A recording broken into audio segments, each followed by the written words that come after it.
The questioner asks, if the period for wiping over socks ends, does that break ablution? The period for wiping for a resident is 1 day and 1 night. When does the period start? We start counting the period from the first time you wipe, not from when you put them on, from the first wipe. For example, you put on the cuff, leather socks, or socks after duha prayer while you were in a state of ablution. After you had lunch, you took a nap, and when you woke up, your ablution was invalidated, so you wiped over them for asar prayer.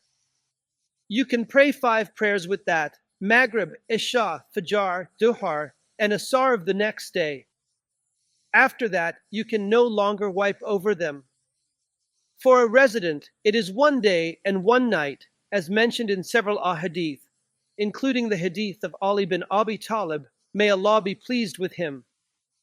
For a traveler, it is 3 days and nights. Now, if the time ends and your ablution has not been invalidated, this is an important issue. As soon as the time ends, does your ablution become invalid? As soon as the time ends, does your ablution become invalid? This is by analogy to the ruling of necessity. When the necessity ends, the ruling ends.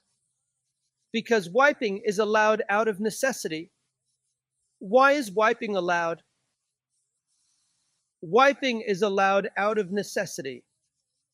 For example, a person needs to expose their private parts to a doctor for a medical examination.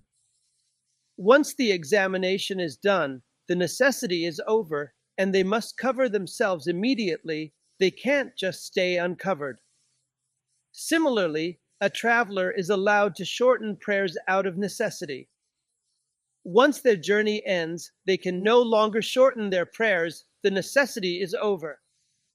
So, wiping over the cuff is allowed out of necessity. When its time is up, it's over. Another related issue: what if the time hasn't ended, but the person removes the cuff?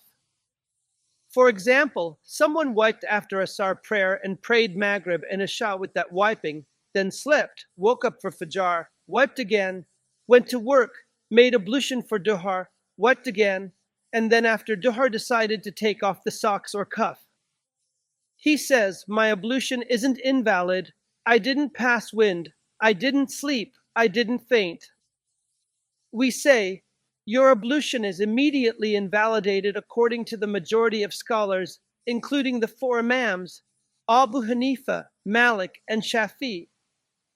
Just removing the cuff means the necessity is gone, and when the necessity is gone, the ablution is invalid because wiping was only allowed out of necessity. If the necessity is no longer there, how can you wipe? If you pray after Duhar and we ask you, what are you praying with now? You say, with the wiped cuff. But you already took it off. Did you wash your feet? No, I didn't. So, what are you praying with? Not with a wiped cuff, because it's not there, and not with washed feet, because you didn't wash them.